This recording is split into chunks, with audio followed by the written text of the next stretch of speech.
En el nombre del Padre, del Hijo y del Espíritu Santo. Amén. Ven, Espíritu Santo, y llena los corazones de tus fieles, y enciende en ellos el fuego de tu amor. Envía tu Espíritu Creador, y se renovará la faz de la tierra. Estamos estudiando el Catecismo de la Iglesia Católica. Su segunda parte, la celebración del misterio cristiano. Segunda sesión, los 7 sacramentos de la Iglesia. Capítulo 4, otras celebraciones litúrgicas. Artículo 1, los sacramentales. El Catecismo dedica 10 números al estudio de los sacramentales. El día de hoy vamos a profundizar con el tema que tiene como título diversas formas de sacramentales.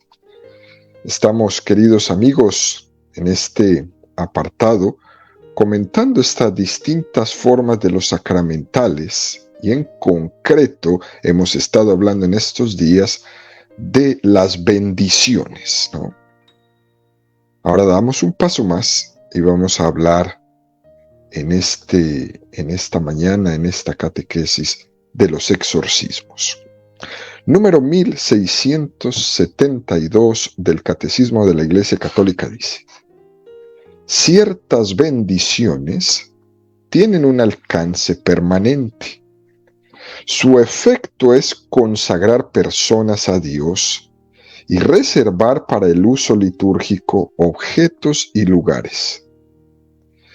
Entre las que están destinadas a personas que no se han de confundir con la ordenación sacramental, figuran la bendición del abad o de la abadesa, de un monasterio, la consagración de vírgenes y de viudas, el rito de la profesión religiosa y las bendiciones para ciertos ministerios de la Iglesia, lectores, acólitos, catequistas, como por ejemplo, de las que se refieren a objetos, se puede señalar la bendición o bendición de una iglesia o de un altar, la bendición de los santos óleos, de los vasos y ornamentos sagrados, de las campanas, etcétera, etcétera. Este número es muy hermoso porque como que nos abre, ¿no? Nos abre una plataforma de bendiciones que la iglesia usa y que tienen bastante carácter trascendente para nosotros, como son, por ejemplo, esto que nos dice el catecismo, la consagración de una persona. Por ejemplo, miren, en la bendición que se le da a una religiosa cuando hace sus votos, o la bendición de un abad en un monasterio o de una abadesa, esos son importantes celebraciones que deben de estar precedidas por el obispo. Pero también existen otros, como son, por ejemplo, los ritos del lectorado y del acolitado, que son los pasos previos a recibir el diaconado. Ninguno de estas bendiciones son sacramentos. Todos son sacramentales. Son una bendición de la iglesia hacia una persona, hacia el abad, hacia la abadesa, hacia el lector, hacia el acólito. Cuando alguien, por ejemplo, ha sido instituido como acólito o como lector, en cierta manera esa persona está siendo consagrado para la lectura de la palabra de Dios al recibir ese ministerio del lectorado.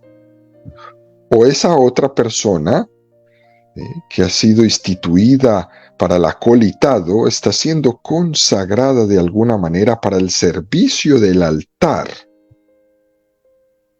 Cosa tan bonita esto cuando nos habla el catecismo de ha sido consagrado, es decir, que estas son bendiciones que ya entran como en el ámbito de consagrar, que es destinar, que es significar que esa persona vocacionalmente ha sido elegida por Dios.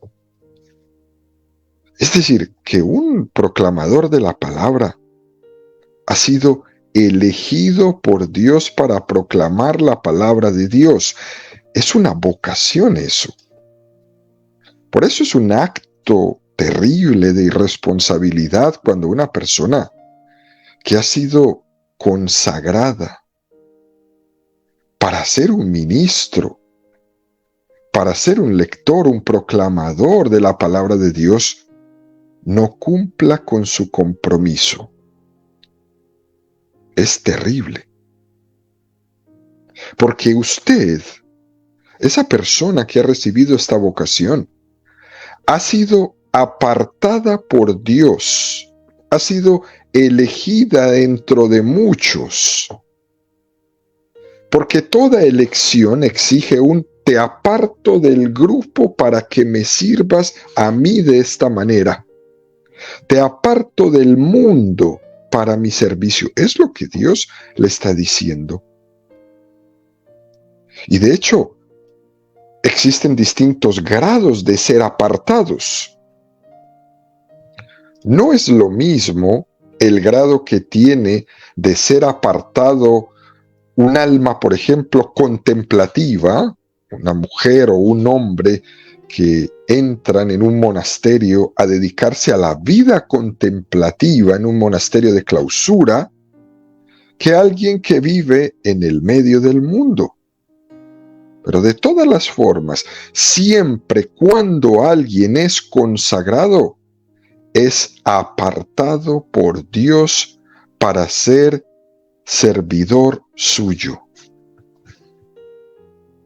También eso aplica en el obispo, en el sacerdote, en el diácono, en el lector, en el acólito, etcétera, etcétera. Por tanto, queridos amigos, hay un tipo de bendiciones que tienen un grado más solemne, y son esas. Cuando Dios reserva a algunas personas o incluso algunos objetos para su culto único, que es el culto litúrgico. Es que usted no va a la Eucaristía a leer, usted va a ser parte del culto divino. Eso es una manera muy importante de entender esto. Fíjense también, por ejemplo, queridos amigos, que cuando en una iglesia se consagra el altar, para ese uso único que es ofrecer en él el sacrificio eucarístico. Para eso se consagra, se separa.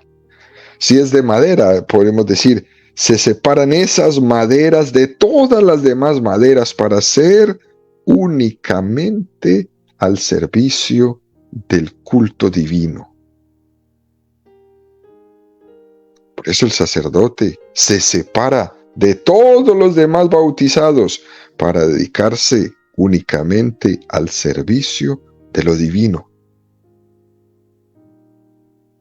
Digamos que por alguna razón, ¿no?, esa iglesia que han consagrado para el uso divino va a ser derrumbada, ¿no?, porque va a haber una construcción o alguna cosa, o se va a cambiar por alguna circunstancia y esa iglesia se va a tener que dejar o se va a tener que vender. Se debe de hacer un rito de desacralización de la iglesia, porque esa iglesia fue primero bendecida, fue consagrada para su uso cultual, para el uso litúrgico. Y luego, por lo que sea, cualquier circunstancia, se debe de hacer un rito de desacralización, porque primero fue sacralizada. Y todo eso tiene un sentido muy pedagógico para el pueblo de Dios. Y es importante recalcar esto, que el pueblo se dé cuenta, el pueblo de Dios se dé cuenta de que también el culto a Dios tiene que tener un lugar tiene que tener unas actitudes de recogimiento, de sacralidad, y que no se puede pasar de lo sagrado a lo profano o de lo profano a lo sagrado sin caer en cuenta de ello. Por eso cualquier lugar no puede ser una iglesia. Por eso en cualquier lugar no se puede celebrar una liturgia, especialmente la Sagrada Eucaristía. Debe de ser consagrado para eso, sacado del común para dedicarlo exclusivamente al servicio de lo divino. Qué responsabilidad tan grande la que tienen los lectores, los acólitos, ya no se digan los señores obispos, los señores sacerdotes, los señores diáconos. Continúa este número del catecismo y dice, como ejemplo de las que se refieren a objetos, se pueden señalar las bendiciones de objetos religiosos, la dedicación o bendición de una iglesia o de un altar, la bendición de los santos óleos, de los vasos y ornamentos sagrados, de las campanas, etcétera, etcétera. Hay una serie de bendiciones que se dirigen especialmente hacia esos objetos de culto litúrgico, a los cuales la Iglesia le da una importancia muy importante van a ser dedicados al culto divino. Y como van a estar en el ámbito sagrado, todavía la Iglesia quiere expresar más su sentido de sacralidad con esas bendiciones, con ese sacramental que se está obrando, ¿no?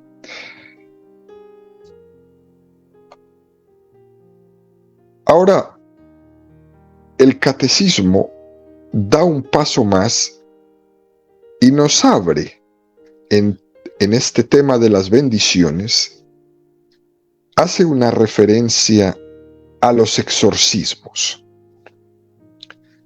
y está encuadrando el tema de los exorcismos en el catecismo dentro de los sacramentales, que a su vez está encuadrado en la segunda parte del catecismo que hemos hablado de la liturgia y los sacramentos.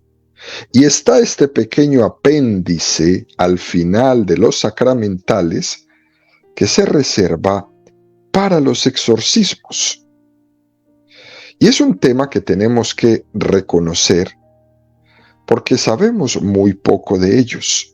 Y es normal que cuando se habla de exorcismo, pues esto suscite como cierta curiosidad, cierto morbo, que también puede ser incluso objeto a veces de comentarios,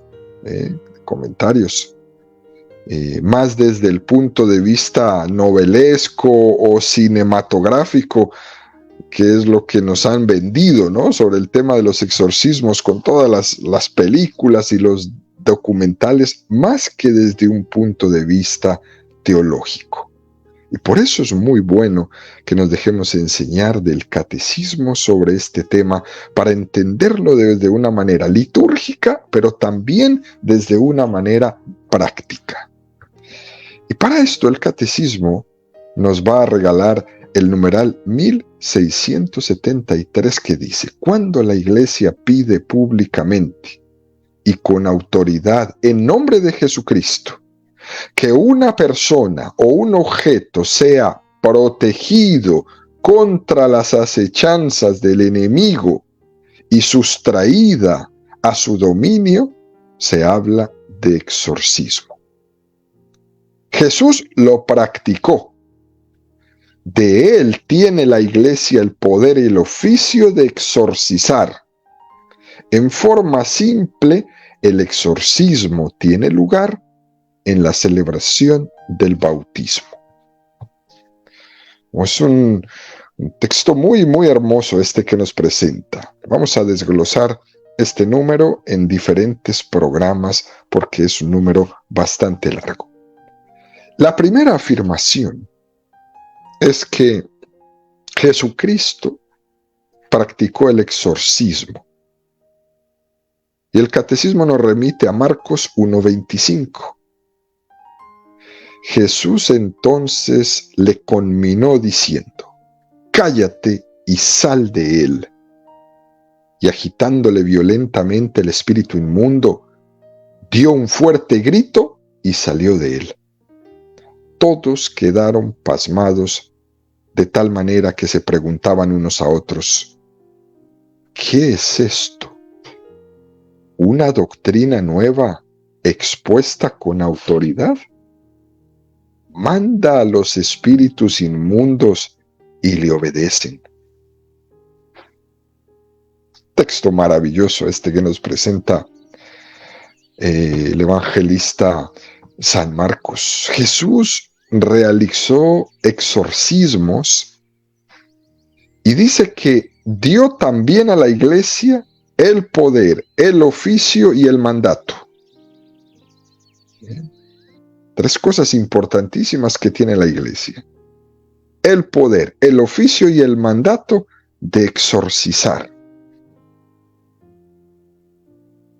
Y también el catecismo nos remite a más textos de la Sagrada Escritura, Marcos 3:15, y dice que instituyó 12 para que estuvieran con él y para enviarlos a predicar con poder de expulsar los demonios. ¡Qué texto más espectacular! Instituyó 12, los apóstoles, los obispos. Es muy curioso que el Evangelio de San Marcos nos habla de que instituyó 12 apóstoles para estar con él.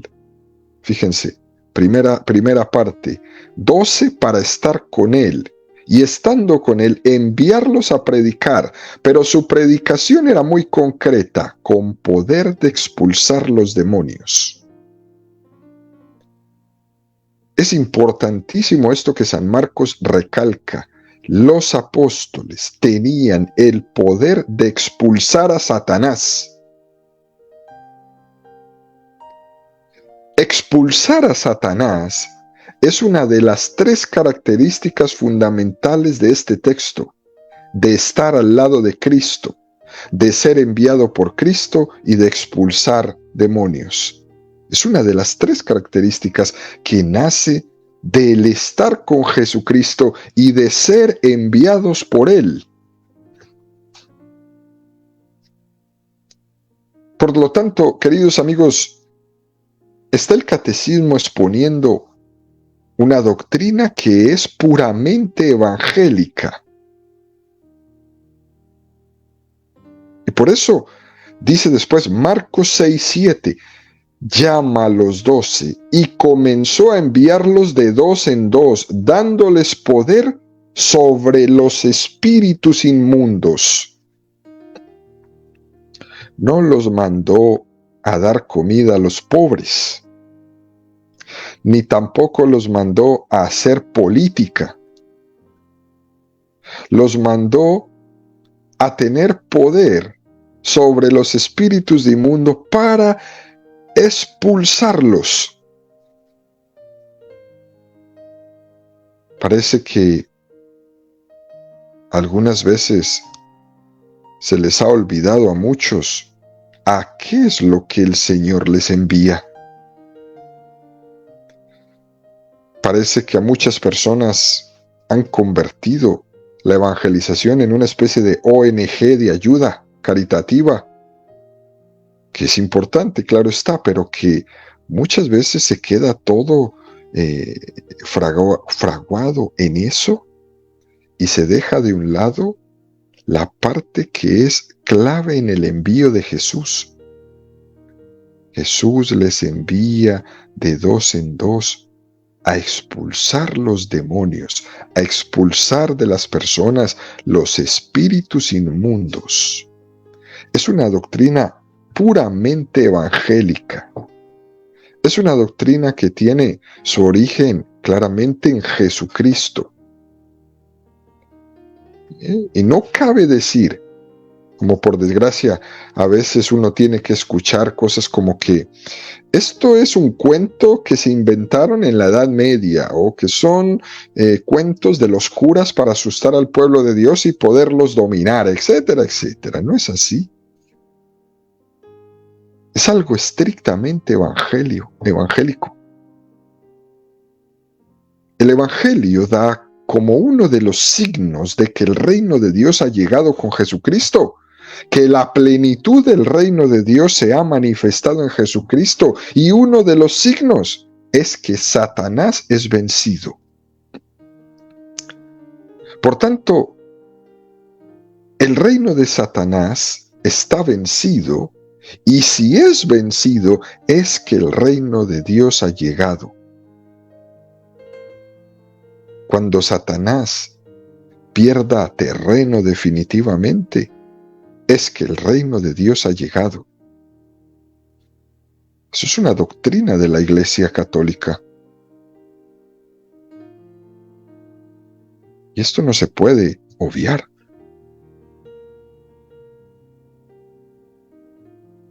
Dice el catecismo, el exorcismo simple tiene lugar en la celebración del bautismo.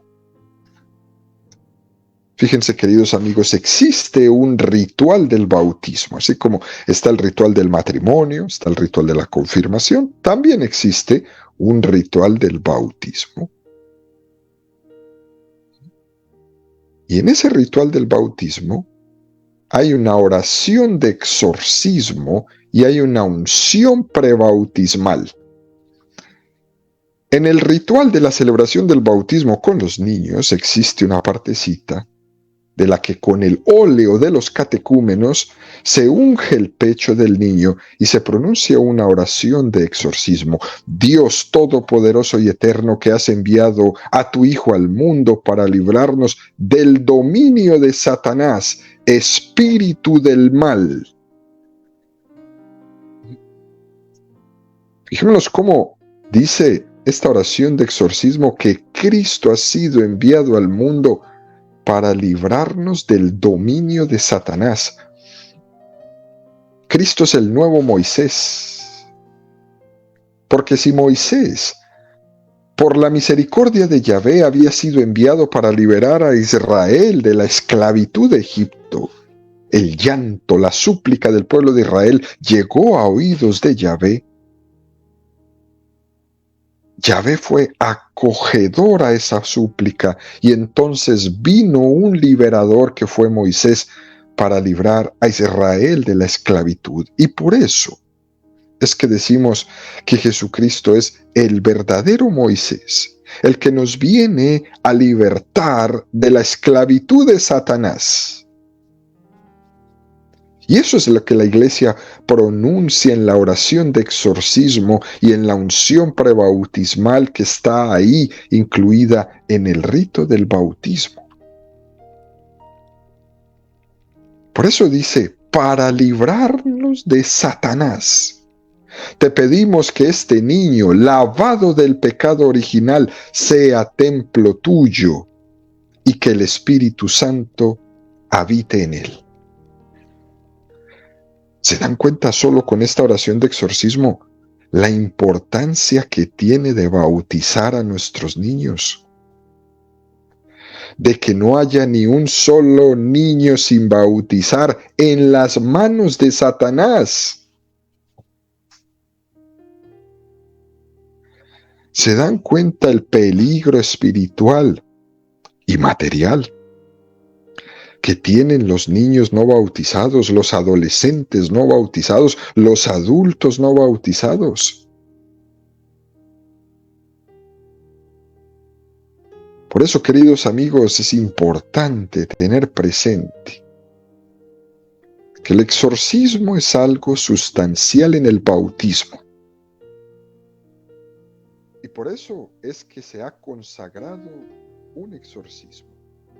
Porque el bautismo es un sacramento de liberación, de ruptura de cadenas, y empieza con un exorcismo.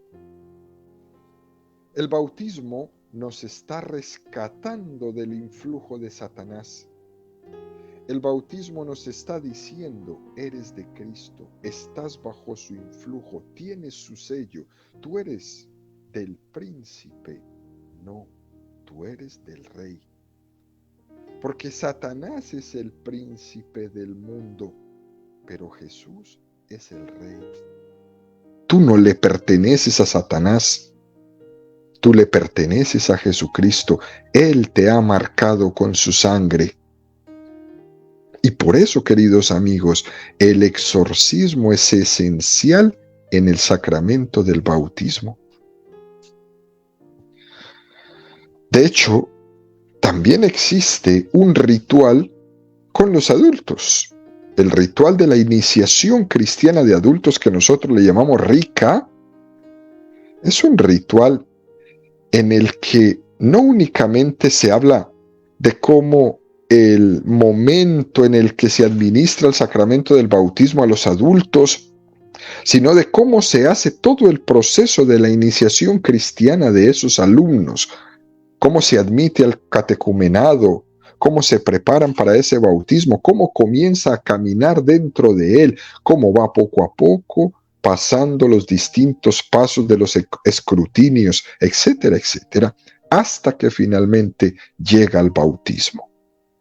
En ese ritual de la iniciación cristiana de adultos de Rica, está muy arraigado en muchos momentos los exorcismos. Por ejemplo, en el momento en que el adulto entra en ese orden de los catecúmenos, en el que se va a preparar para el bautismo, dice el ritual: después de una monición, el celebrante, volviéndose al candidato que entra en el catecumenado, sopla sobre él y le dice: rechaza, Señor, con el soplo de tu boca los malignos espíritus. Mándales que se aparten de este candidato para que él se acerque a tu reino. Es un exorcismo precioso. Vemos ahí cómo se habla, que se comienza con un exorcismo y después hay una serie de exorcismos hasta llegar al bautismo de ese candidato. Rechaza, Señor, con el soplo de tu boca los malignos espíritus. Mándales que se aparten de este candidato, porque ya sin el demonio, él se puede acercar a tu reino. Por tanto, queridos amigos, aquí estamos diciendo que esta es una primera forma de exorcismo que se llama la forma simple, y que esa forma simple tiene lugar en el sacramento del bautismo. Pero también hay una forma solemne. La forma solemne se entiende estrictamente lo que hace el exorcista con un mandato solemne de la Iglesia de liberar a una persona que se entiende está bajo el influjo directo de Satanás o que ha sido sometida o poseída por él. A ese se le llama un exorcismo solemne. Es importante conocer estas dos diferencias. El exorcismo simple, hay muchos, hay más de los que pensamos. Por ejemplo, como ya hemos mencionado, el del sacramento del bautismo. Es uno de los exorcismos simples más importantes de nuestra vida. Gracias a ese exorcismo simple del bautismo, vivimos en libertad. Vivimos en la condición de libertad de hijos de Dios. Gracias a ese exorcismo simple que se pronunció sobre nosotros el día de nuestro bautismo. Ahora bien, para poder entender adecuadamente esta doctrina que la Iglesia nos explica, Y para poder entender ese misterio recibido de Jesucristo de realizar exorcismos, es importante, queridos amigos, y básico, que partamos de un principio fundamental de la fe católica, que es la existencia de Satanás y de sus ángeles. Porque hay personas que predican que ya no predican esto, que porque a las personas les da miedo. No, es dogma de la fe católica que Satanás existe y que sus ángeles, servidores suyos, alrededor suyo también. Acuérdense, queridos amigos, cuando en los primeros números del Catecismo abordamos este tema, cuando hablamos de la creación del mundo, hablamos de la creación de los ángeles. Cuando hablamos de quiénes eran los ángeles, cuáles eran los ángeles y quiénes eran los ángeles caídos. Por tanto, esto es un tema que pertenece a la fe de la Iglesia Católica. Es un dogma de fe y que ha sido hablado, discutido en diferentes concilios. Por ejemplo, uno de ellos, quizás el más importante, en el Concilio Lateranense IV. Es decir, alguien que haya perdido su fe en la existencia de los ángeles caídos no está en comunión con la Iglesia Católica. Alguien que niegue la existencia del demonio no está en comunión con la Iglesia Católica. No se puede olvidar ese dato. Porque si uno olvida el dato de que el demonio existe, se le va a dificultar tremendamente la comprensión del Evangelio. Porque es que al Evangelio no se le pueden arrancar hojas de las que no me gustan o las que me dan miedo, o no me hable de eso, porque es que a mí no me gusta que me hablen del demonio. Pues no, hay que hablarlo. Hay que predicarlo. Porque al Evangelio no se le pueden quitar hojas. Por otra parte, dice el Catecismo también que es difícil luchar contra un enemigo sin ser conscientes de su existencia. Porque, ¿cómo vamos a afrontar esta tarea de redención, de liberación de Cristo, lo que Él ha venido a hacer, si no somos conscientes de la existencia de quién es nuestro enemigo, de cómo actúa nuestro enemigo, de cuál es el objetivo de nuestro enemigo? Cristo ha venido también a iluminar nuestra fe para que, iluminada y siendo consciente de cuál es el terreno en el que nos movemos, Él pueda también ejercer esa tarea de liberación en nosotros. Pero no podemos ser nosotros cristianos católicos ingenuos, que pretendemos que todo es color de rosa, que el demonio no existe, que eso del pecado original es un cuento, que eso de Adán y Eva en el paraíso es una fábula, y etcétera, etcétera, y quitar toda la fe. Y quitar toda la fe, ¿por qué? Porque podríamos caer en ese error que nos dice San Pablo. Nos volvemos inteligentes o pretendemos ser inteligentes y nos jactamos de sabios y nos volvemos imbéciles, nos volvemos estúpidos, dice San Pablo. A la Sagrada Escritura no se le pueden quitar las hojas, o cada uno de nosotros no lo puede interpretar como quiere, de acuerdo a su conveniencia o a los gustos personales, y menos a lo que las personas quieran escuchar. La Escritura es lo que es y así tal cual se tiene que predicar.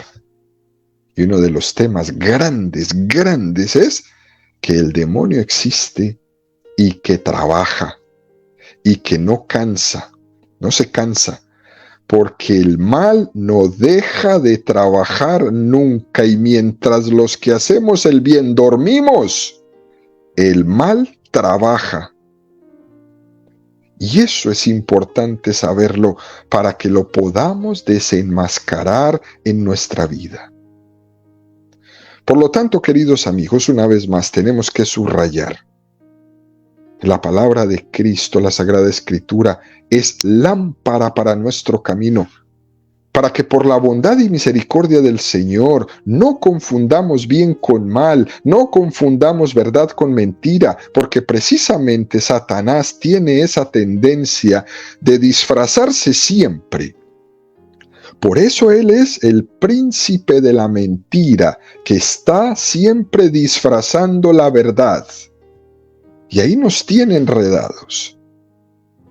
Por eso el catecismo le da esta importancia en este momento a este ritual del exorcismo, que es un poco menos conocido que los otros rituales, pero que también la Iglesia tiene un ritual para el exorcismo, como lo tiene para el matrimonio, para la confirmación, para el bautismo.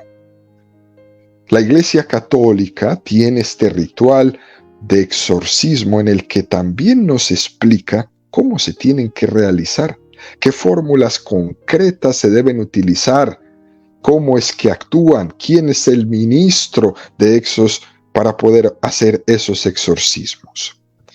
Y como hemos mencionado en los otros rituales, el ritual de los exorcismos también tiene esos prenotanda que hemos mencionado, que son esa especie de explicaciones previas, como una especie de introducción general en la que se nos dan algunas explicaciones y que nosotros nos vamos en estas catequesis a servir de esas prenotandas para explicar este ritual del exorcismo.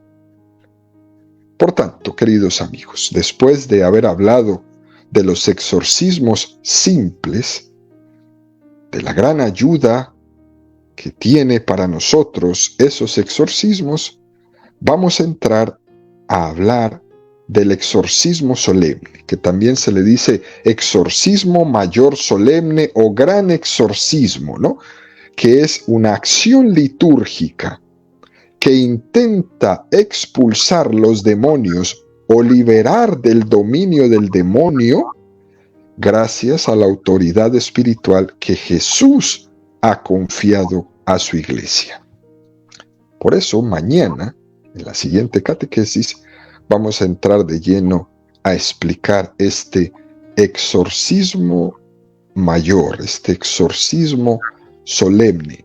Vamos a ver quién es su ministro, cuáles son las condiciones para realizar ese exorcismo mayor, qué condiciones hay para realizarlo, cómo y cuándo hay que realizarlo y quién es ese sacerdote que tiene que realizarlo.